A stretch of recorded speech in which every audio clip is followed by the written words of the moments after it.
బులెటిన్లో breaking news చూస్తున్నాం. పశ్చిమాసియాలో కీలక పరిణామం నెలకొంది. ఇజ్రాయెల్ హమాస్ మధ్య కాల్పుల విరమణ ఒప్పందం కుదిరింది.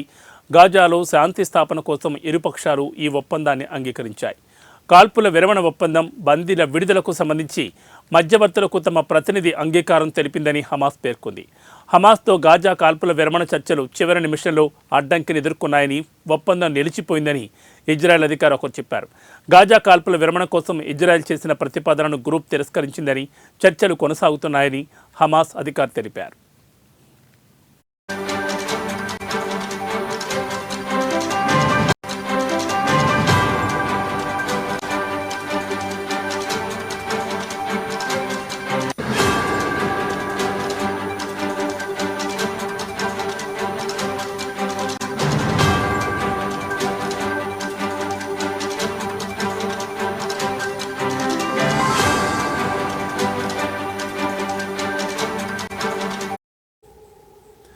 అయితే ఇజ్రాయెల్ హమాస్ మధ్య కాల్పుల విరమణ చర్చల్లో చివరి నిమిషంలో వివాదం పరిష్కారమైందని ఖతార్ హమాస్ అధికారులు తెలిపారు.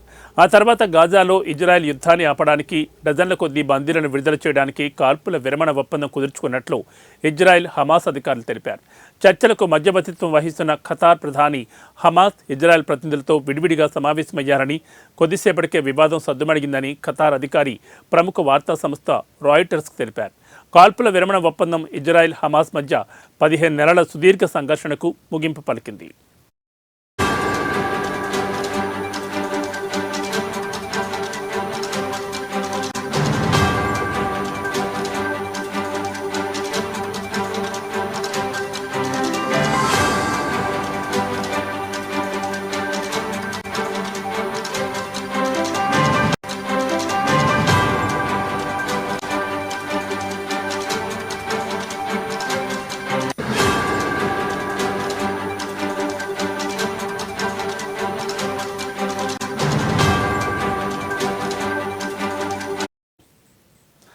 అక్టోబర్ 2023లో ఇజ్రాయెల్పై హమాస్ దాడి చేయడంతో ఏర్పడిన యుద్ధానికి ముగింపు పలికేందుకు గత ఏడాది యుఎస్, ఈజిప్ట్, ఖతార్ మధ్యవర్తిత్వం వహించాయి.